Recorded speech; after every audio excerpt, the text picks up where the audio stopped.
This is stick insect. Also known as walking sticks or phasmids, are remarkable creatures often mistaken for twigs. They're masters of camouflage, blending seamlessly into their surroundings.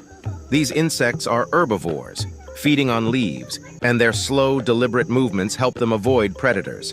Some species can grow up to a foot long, while others are tiny.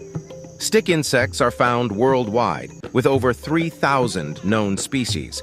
They reproduce through parthenogenesis, where females lay unfertilized eggs that develop into more females.